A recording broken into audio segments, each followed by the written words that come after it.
Coordenada Republicana. Mi nombre es José Mario Azale. Muchas gracias por seguirnos. El día de hoy tengo la grata compañía virtual de un amigo, historiador. Él es presidente del Instituto Nacional Irigoyano. Es también vicerrector del Colegio Nacional de Buenos Aires, prestigiosa institución educativa. Estoy con Diego Barovero, quien también es un activo militante y diría yo referente de la Unión Cívica Radical. Diego, espero que te encuentres bien. Hola Mario, José Mario, perdón, muchísimas gracias. Un placer escucharte y estar otra vez contigo. Mi querido Diego, la situación acá en Argentina es bastante cambiante. Parece que es así la Argentina. Yo también estoy aprendiendo un poco. Las cosas cambian a veces muy rápidamente. Y tu formación como historiador de repente nos puede ayudar a entender ciertos fenómenos que podrían no estar tampoco claros, ¿no? Podría haber poca información, de repente una visión más del historiador, ¿no? De la lectura, digamos, desde una perspectiva histórica nos puede ayudar.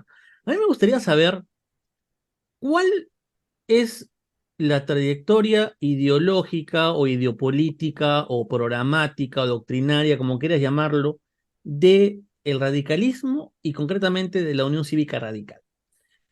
Sobre todo porque es un partido que siempre se ha identificado con un sector que podríamos, si todavía creemos en la dicotomía que existe, ¿no? Según Bobbio, ya una reinterpretación de izquierda y derechas, que podría estar situado en la centro izquierda, ¿no? De hecho, es un partido, la Unión Cívica Radical, que está dentro de la Internacional Socialista.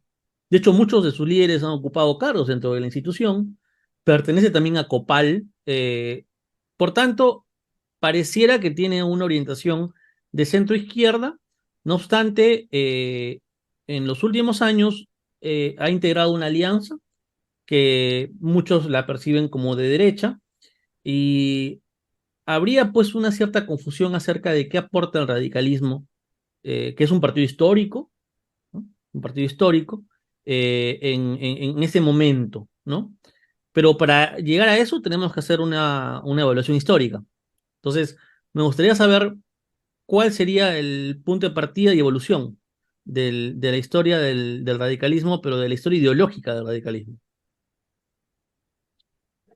José Mario, el radicalismo es el partido político más antiguo, orgánico de Argentina, y me parece que es uno de los más antiguos de Sudamérica. Es un partido que, como dice su propia profesión de fe doctrinaria, algo así como el preámbulo de su Carta Magna, es la corriente histórica de la emancipación del pueblo argentino. Ahí hay también, eso encierra ya de por sí una definición categórica. Corriente histórica de la emancipación del pueblo argentino. Emancipación, habla de liberación, habla de progreso, habla de autodesarrollo, de desarrollo autosostenido y habla del pueblo. Ese es un partido popular, es un partido que surgió a las luchas populares, a las luchas cívicas, para garantizar en principio el sufragio, el voto ciudadano como fundamento de la soberanía popular, como fundamento de la República Democrática. Eso le significó muchos lustros de luchas, de revoluciones, de estrategias rupturistas del sistema vigente hasta entonces, dominado básicamente por una oligarquía aristocrática que estaba gobernando sobre la base de no abrir el juego de la participación democrática. Ahora bien, el cumplimiento de ese principio republicano y democrático sería el presupuesto. Después hay una etapa que es la de la concreción de la República, en gobernar con el voto ciudadano, que es lo que logra Hipólito Yrigoyen primero, del instituto que yo presido, está dedicado a su figura, a su obra, a su pensamiento. Es el primer presidente democrático de la Argentina, lo sucede Marcelo Torcuato Alvear. El radicalismo tiene 130 y tantos años de historia, 132 va a cumplir dentro de muy pocos días, de los cuales gobernó la Argentina menos de un cuarto de siglo, unificando un poco fechas, y eso, entre 25 y 30 años, menos de 30 años. la mayor parte de su historia, de su trayectoria, la pasó en la oposición, siempre construyendo el espacio de la civilidad, el espacio de la civilidad democrática, respetuosa de la democracia, de las formas republicanas y de cuando no había democracia, luchar por su recuperación. Pero desde el Estado, desde el gobierno, siempre tuvo la premisa de seguir siendo un partido popular, es decir, luchar, trabajar por la concreción de un estado de bienestar donde la mayoría de los ciudadanos y ciudadanas pudiese satisfacer sus necesidades, desarrollar su ocupación, su profesión, su industria, tener trabajo, tener una educación garantizada, universal, tener una cobertura en materia de salud. El radicalismo en la Constitución a mediados del siglo XX introdujo derechos sociales que no estaban en la Constitución liberal de 1853 y se incorporan ya en la corriente del constitucionalismo social en 1957. Ahí están los derechos sociales del trabajador, los derechos de los gremios, de los sindicatos, el reconocimiento de las organizaciones de trabajadores y los derechos de la seguridad social. Y a finales del siglo XIX participa de la Convención Reformadora Constituyente de 1994, que introduce nuevos derechos, las acciones colectivas, el amparo, el derecho a vivir en un medio ambiente sano, el reconocimiento de los derechos de tercera y cuarta generación. Es decir, el radicalismo es un partido que a través de 132 años de lucha siempre trabajó y luchó por la ampliación de derechos de la ciudadanía. O sea, es un partido popular, es un partido democrático y es un partido progresista, porque siempre fue por más derechos, o sea, no por menos derechos, no restrictivo, sino ampliatorio. Así que esa sería la definición tal vez más ecuánime, porque cuando uno a veces se encuadra en izquierdas y derechas, yo te podría decir, por ejemplo, que en lo que fue Cambiemos y hoy es Junto por el Cambio, el radicalismo categóricamente es la izquierda de esa alianza, es el ala más progresista de esa alianza. Yendo de izquierda a derecha hay una izquierda radical, un centro que sería la coalición cívica de Elisa Carrió y una derecha o centro derecha que representa el PRO de Mauricio Macri, Horacio Rodríguez Larreta, Patricia Bullrich. El radicalismo en esa coalición republicana no peronista es la izquierda.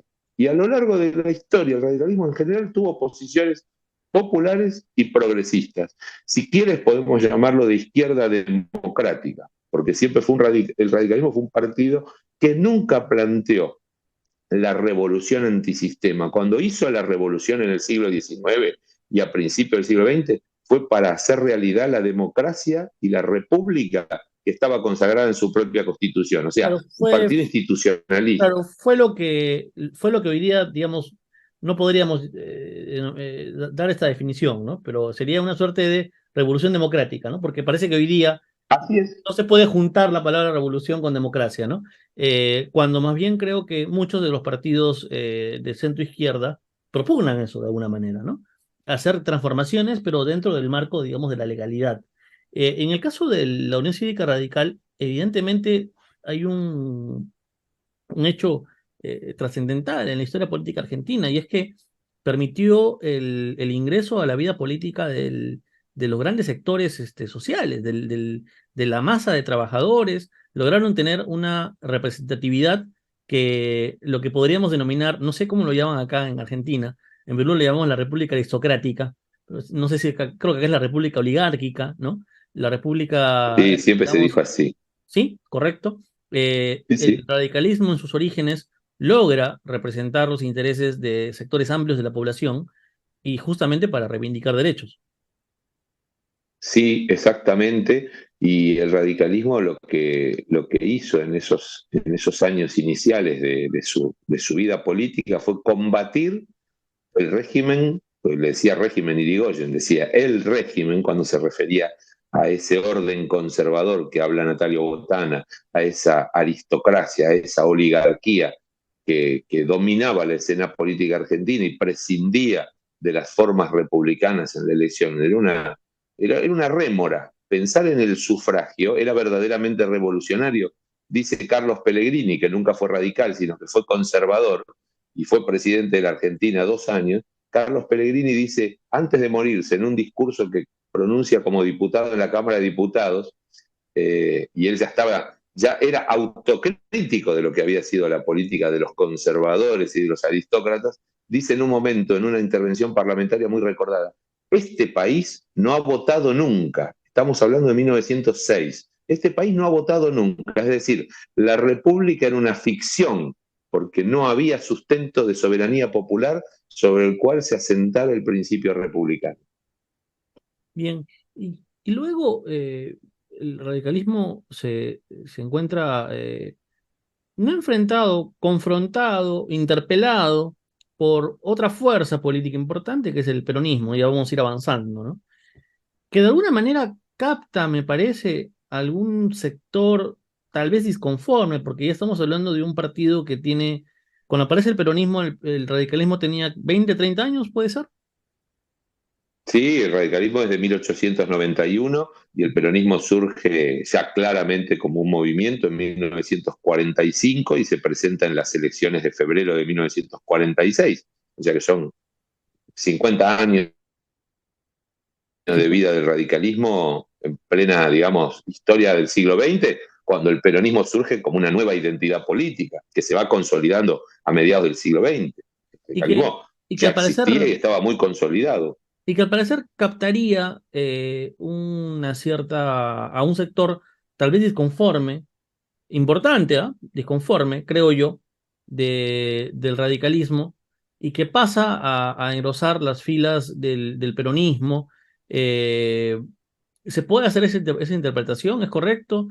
Y si es así, se debió tal vez al necesario recambio, replanteamiento que tienen que hacer todos los partidos cada cierto tiempo, ¿no? O sea, digamos, uno tiene que evaluar la realidad y adecuar los principios a los cambios de la realidad, ¿no? De lo contrario, estaríamos actuando de una manera dogmática, sectaria, fanática, ¿no? Primero la realidad, Claro. ¿no? Y luego, o sea, hay que adecuar las ideas a la realidad. ¿Tú consideras que es una lectura correcta la que hago? Es parcialmente correcta, en líneas generales la puedo compartir, le agrego algunos elementos que me parece que enriquecen el análisis, porque vos lo dijiste en la otra pregunta y yo no seguí el desarrollo porque quise hacer otro señalamiento. El radicalismo incorporó a la vida política a comienzos del siglo XX amplísimos sectores y franjas sociales que estaban desplazados de todo protagonismo, sectores trabajadores, sectores medios, de una incipiente industria sustitutiva que se empieza a dar casi artesanalmente durante la Primera Guerra Mundial, un momento de enorme crisis socioeconómica en la Argentina, de la que no se habla. La Argentina de la Primera Guerra Mundial es una Argentina que se empobrece, y esa es una Argentina que se ve afectada porque una economía basada exclusivamente en el sector agroexportador había traído pobreza porque la guerra limitaba mucho la capacidad de agroexportación y de recuperar divisas para el desarrollo. Irigoyen incorpora, el radicalismo Irigoyen incorpora sectores sociales dinámicos de los trabajadores, de los sectores rurales, de los sectores urbanos que incipientemente empiezan a participar de la vida industrial. Después se produce un proceso de aceleración, la industrialización sustitutiva entre los años 30, mediados de los años 30, comienzo de los 40. En paralelo, ya el radicalismo había sido Hacer una desplazado del precisión. gobierno. La sustitución Sí, de la que hablas es el cambio, digamos, de modelo, de un modelo que mira hacia afuera, un modelo agroexportador en el caso argentino, a un modelo de absolutamente. industrialización, digamos, interna, Un ¿no? mercado internista. Perfecto. Así Que es. también algunos lo han Quizá en llamado ese entonces, desarrollismo, claro. ¿puede ser? Tiempo después, sí, claro, Bien, claro. bien. Sí, sí, en los años 50. Lo que sucede en los años 40, 30, a principios de los 30, mediados de los 30, es que el radicalismo ya no está en el gobierno, ha sido desplazado por la fuerza de las armas y por la fuerza del fraude que implementan los conservadores como un modo de que no vuelva el radicalismo al poder. Bueno, si estos ganan las elecciones y las elecciones son limpias, estos ganan las elecciones, los radicales, entonces mejor hagamos fraude. Votamos, pero es una ficción y el radicalismo no vuelve al gobierno. Gobernamos nosotros, que somos los que estamos preparados, no somos demagogos y hacemos lo que tenemos que hacer. De hecho, durante los años 30 los propios conservadores desarrollan una política económica muy fuertemente intervencionista, un Estado muy protagonista, se crea el Banco Central, se crean determinados organismos reguladores del comercio exterior, y ahí aparece el gran actor de los años 40, sobre los cuales el peronismo va a construir sus fuerzas, que son los obreros industriales de las grandes concentraciones urbanas de las ciudades importantes, no solamente Buenos Aires, Rosario, Córdoba, La Plata. En torno a esas grandes ciudades, donde están esos cordones fabriles neoindustriales, ahí se forma un nuevo actor social, que es el que se identifica con el peronismo, porque el radicalismo desplazado del ejercicio del gobierno en función de la implementación de unas políticas fraudulentas, de alterar el orden electoral, falsear la verdad electoral, los conservadores defienden una democracia ficticia, una democracia irreal, y los radicales reclaman la vuelta a la democracia, pero la problemática que afecta directamente a los sectores trabajadores vinculados a cuestiones de necesidades sociales y económicas complejas, está quedando de lado. Y el peronismo, que surge casi, digamos, como el hijo natural de un gobierno de facto que se inicia el 4 de junio de 1943, hace 80 años, cuando ese golpe militar, el ejército mayoritariamente, pero con el apoyo parcial de la Armada, desplaza a los conservadores del gobierno, instaura una dictadura militar en el contexto de la Segunda Guerra Mundial, además con simpatías hacia el eje nazifascista, pero tiene entre sus integrantes, a los integrantes de ese elenco gobernante, tiene un coronel que tiene una visión de que en los sectores trabajadores ahí hay una vacancia de liderazgo. Entonces, desde la Secretaría de Trabajo y Previsión, fíjate que no hablo de ministerio, no hay un Ministerio de Trabajo todavía, sino una Secretaría de Estado, empieza a desarrollar una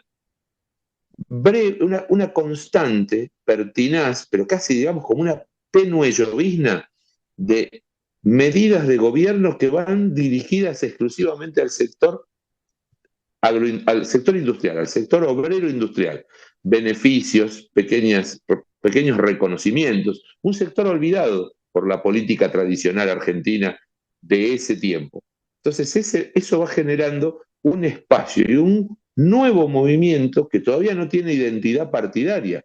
De hecho, como bien dijiste vos cuando me preguntabas, algunos radicales reconocidos irigoyenistas o no irigoyenistas, pero con una fuerte impronta de ese radicalismo popular, ven con simpatía a un líder militar, pero que en definitiva lo que está pensando es en el desarrollo de mejores condiciones de trabajo para los sectores de trabajo y de vida para los sectores más desplazados de la sociedad. O sea, Y ahí se va formando en una ese élite punto, política peronista. o sea, en ese punto, digamos que sí hay un encuentro, en ese momento histórico había un encuentro programático de lo que viene a ser el modelo de desarrollo entre el peronismo, digamos, más allá de la forma de hacer política que tiene el peronismo y el programa también del radicalismo, que tiene, me parece, al parecer históricamente, representa valores más republicanos, más, digamos, Sin de una duda, claro. democracia real, ¿no?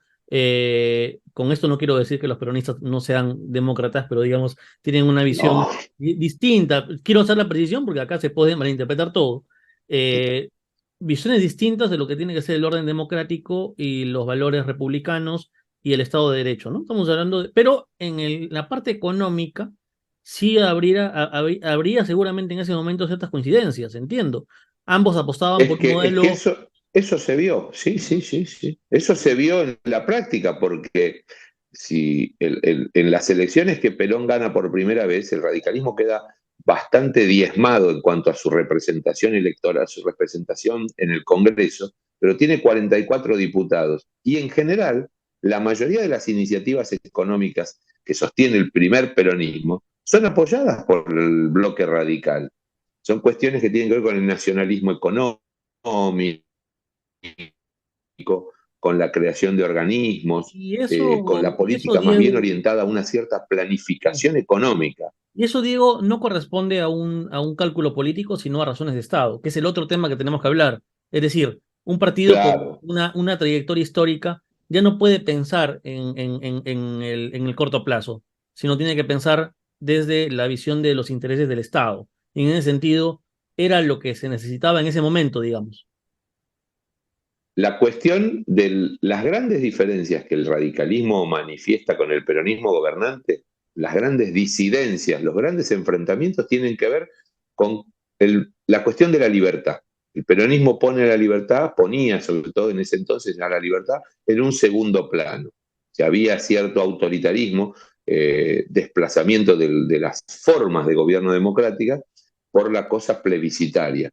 Y el radicalismo lucha contra eso, contra la callar a los opositores, contra el cercenamiento de la libertad de prensa, de la libertad de opinión, de la libertad de reunión, en tanto que cuando el peronismo propone medidas de corte social o económico destinadas al mejoramiento de las condiciones de vida de los sectores trabajadores, el radicalismo acompaña, porque el radicalismo ya lo tenía incorporado en su plataforma. Hay que recordar que en 1937 Marcelo Torcuato de Alvear era candidato a presidente, elecciones que le ganan por fraude los conservadores, y ya Alvear proponía en esa plataforma electoral medidas de corte socialdemócrata, tanto que esa plataforma había sido escrito por uno de los principales ideólogos del radicalismo de entonces, un hombre que se dedicaba al derecho laboral, o sea, alguien que pensaba en el derecho social en los años 30, muy identificado con lo que hoy podríamos decir, como dices tú, la izquierda democrática, la izquierda progresista, pero al mismo tiempo institucionalista y defensora del orden democrático y constitucional. ¿Quién es el laboralista? Leónidas Anastasi, el autor del programa electoral de 1937, un ideólogo de la democracia social en la Argentina.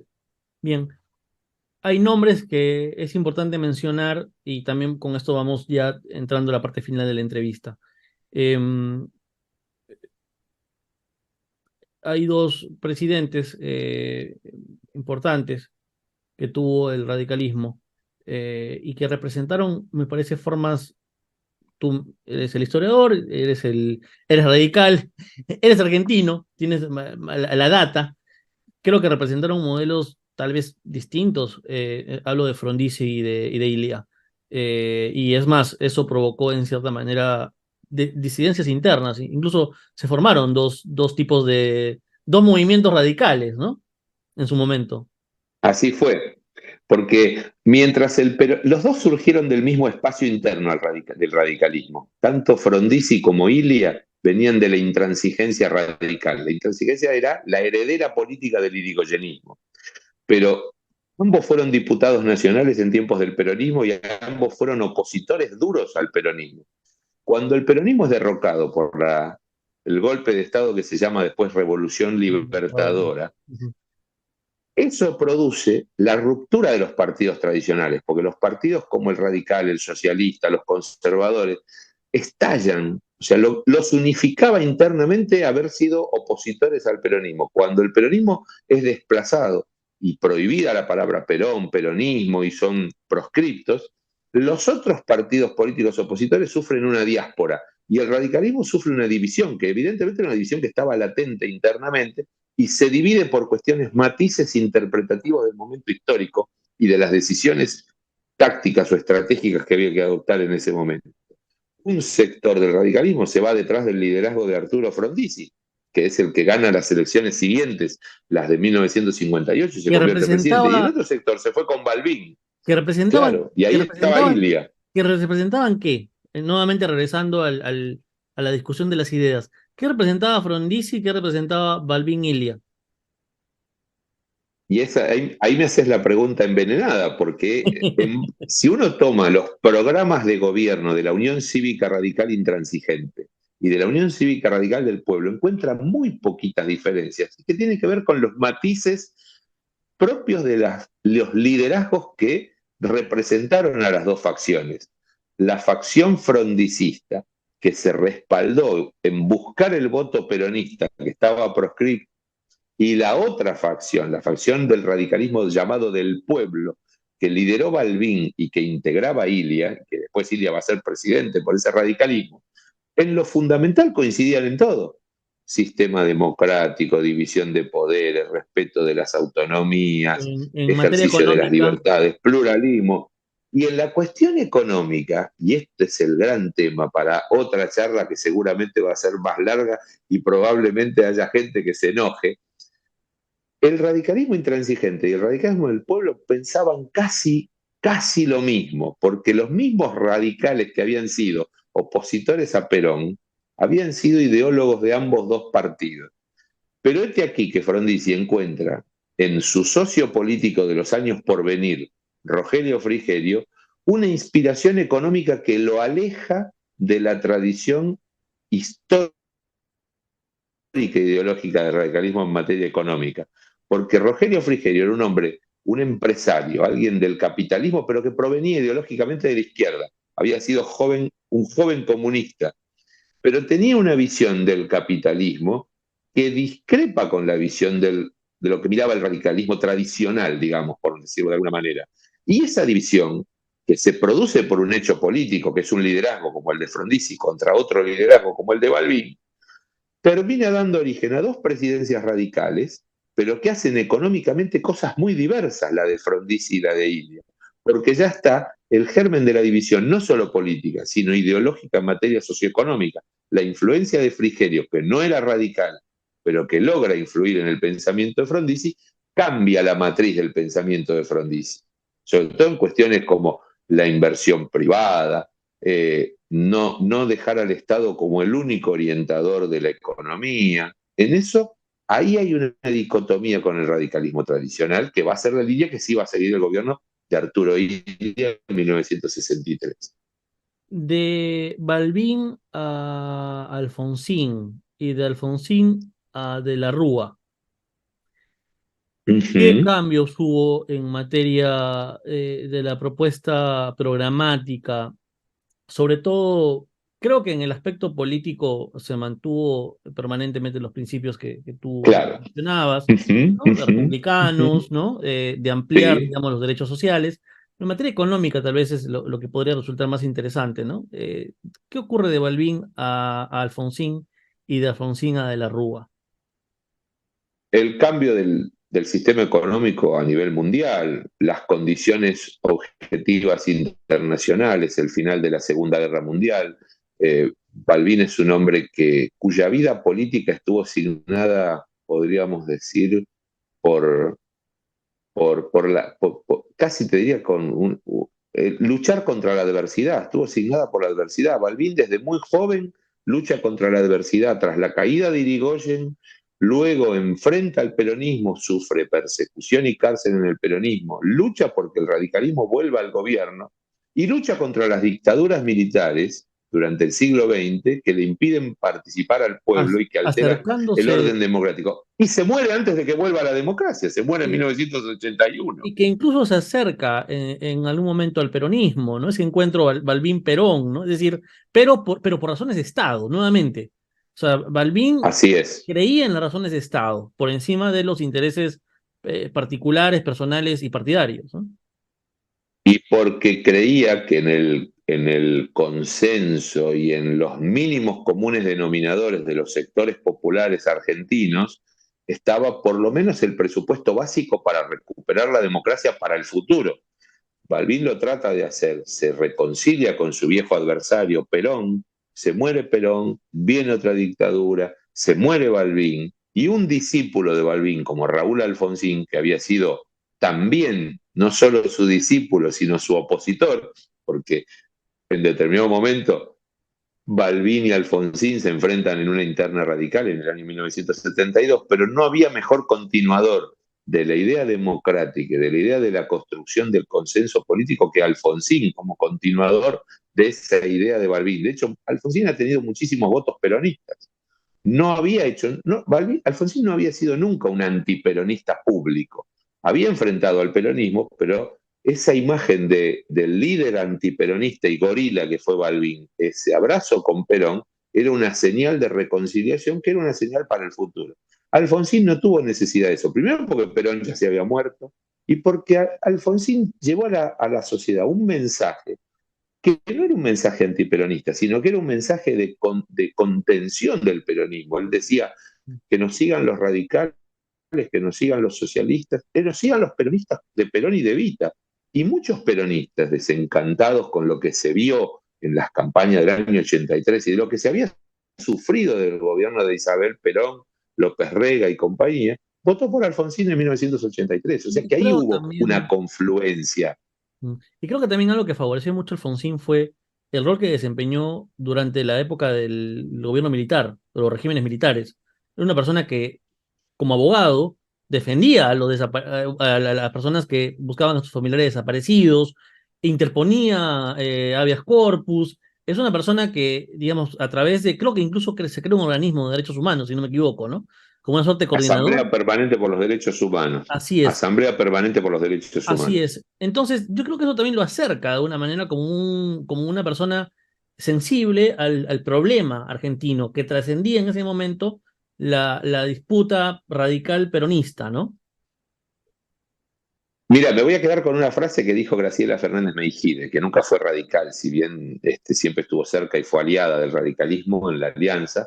Graciela Fernández Meijide, cuyo hijo fue víctima de desaparecido, y ella se acercó a los organismos de derechos humanos en búsqueda de su hijo, pero después lo convirtió en una bandera de militancia, dijo, cuando Alfonsín se acercó a la Asamblea Permanente de los Derechos Humanos, lo hizo convencido, ahí no venía a buscar votos, porque no había votos, era una minoría la que buscaba a los hijos de desaparecidos. Alfonsín tuvo coraje civil de los pocos abogados que firmaba habeas corpus, que reclamaba por el fin de la dictadura, y yo creo que eso a Alfonsín no le dio votos en el sentido, yo creo que Alfonsín lo que le dio fue el prestigio de aquel que fue coherente y consecuente entre el pensamiento y su acción, entre lo que decía y había hecho. Entonces yo creo que le dio un halo de un hombre muy ético para la sociedad. Y cuando él planteaba la lucha de los derechos humanos, la búsqueda de la verdad, los juicios a las juntas, los juicios a los represores, Alfonsín estaba siendo consecuente consigo mismo, porque él había llevado adelante una lucha defensora de los derechos humanos. No creo que lo haya hecho, pienso, estoy convencido que no lo hizo buscando un rédito electoral, era incierto ese supuesto rédito. Cuando él enfrentó con coraje esas situaciones, difícilmente se haya podido imaginar que eso le iba a traer un rédito. Más bien era más peligroso que beneficioso su Y accionar en ese sentido. la última, que es una repetición de la última pregunta que te hice. Siempre es la última y nunca termino. Pero esta vez sí es la última. Y brevemente, porque sé que tienes poco tiempo, Diego, te agradezco por los minutos que nos has brindado. Del socialdemócrata, para mí Alfonsín no es un socialdemócrata, digamos, ¿no? En el sentido Uh -huh. clásico del término. Alfonsín, a De la Rúa, yo a De la Rúa como abogado lo conozco como teórico del derecho civil, pero no lo conozco como un ideólogo político. ¿Qué cambió? No, nunca lo fue. No, nunca lo fue. De la Rúa fue el emergente en el momento, el mejor candidato que pudo tener el radicalismo, en el tiempo en el que el menemismo, el peronismo menemista, era visto como la expresión de la frivolidad, la chabacanería, el desparpajo para el ejercicio del poder. De la Rúa era visto como una figura de moderación, como una figura ligada a la idea tradicional del radicalismo, esa visión institucionalista, defensora de la democracia, de la república, de la división de poderes, pero también identificado con la lucha por los derechos civiles, con la lucha por la democracia, y no con una visión de derecha, sino con una visión de un hombre moderado, no identificado con el pensamiento conservador, porque De la Rúa fue siempre un radical y siempre estuvo cerca de Balbín, no de Alfonsín, pero cuando de la Rúa perdió la interna con Alfonsín. Alfonsín lo levantó como candidato a senador por la capital federal. Hicieron el resto de la campaña juntos y fueron leales adversarios y compitieron internamente en la vida radical. Y en determinado momento Alfonsín encontró que la personalidad de la Rúa llenaba las aspiraciones de una parte importante de la sociedad como un dirigente, un líder moderado que representaba una esperanza democrática y lo acompañó. De hecho, fue Alfonsín quien lo propuso como candidato a presidente en 1999. Bien, igual ahí me quedo con muchas preguntas con respecto a De la Rúa, de lo que me imagino hablaremos más adelante, justo a propósito de lo que comentábamos al inicio de esta entrevista, de esta serie que ha salido en Start, que le comentaba a Diego, que yo ya la terminé de ver, que es diciembre de 2001, donde explica un poco lo que ocurrió durante los últimos días del gobierno de la Rúa y la sucesión de presidentes que tuvo Argentina y que tuvo a América Latina y al mundo en el vilo de la atención a la Argentina, ¿no? Todos estábamos pendientes en qué estaba pasando. Creo que en 11 días tuvieron 4 presidentes o una cosa así. Algo bastante extraño dentro de las democracias modernas. Fue una crisis de tipo política, económica, institucional, que duró varios días y que todos los que la recordamos, los que vivimos en esa época y tenemos memoria porque ya éramos adultos, la vivimos traumáticamente. Yo no la vi la serie, me comprometo a verla y me encantaría comentarla con vos porque además creo que hay que complementar un poco con lecturas, ¿no? Que leer el libro de Carlos Pañi sobre el nudo, el tema de la política en la provincia de Buenos Aires, que también tiene un vínculo con el tema de esta serie.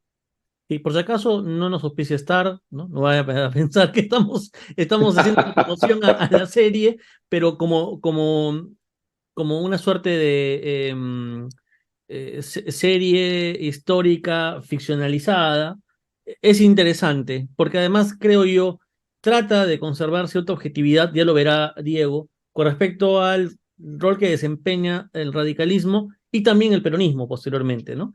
Lo hablaremos Claro, entonces, mi querido Diego, en otro momento. Nuevamente te agradezco así muchísimo será. por darnos estos minutos. Como siempre es una entrevista deliciosa, mucha información importante para poder entender un poco más la realidad política argentina, que es lo que al menos yo quiero lograr con estos programas, que en Perú y en los lugares donde nos miren se conozca un poco más acerca de lo que está ocurriendo en Argentina, pero desde el plano también de las ideas, no solamente de digamos, la conformación de las roscas, como dirían acá, ¿no? Sino también del debate ideológico, que creo que es lo que está faltando en este momento. En la Argentina, en Perú, en México, en España, en Colombia, se requiere un debate ideológico que no lo estamos teniendo. Yo creo que en eso influyen mucho estas modernas técnicas de comunicación, las redes sociales, la exacerbación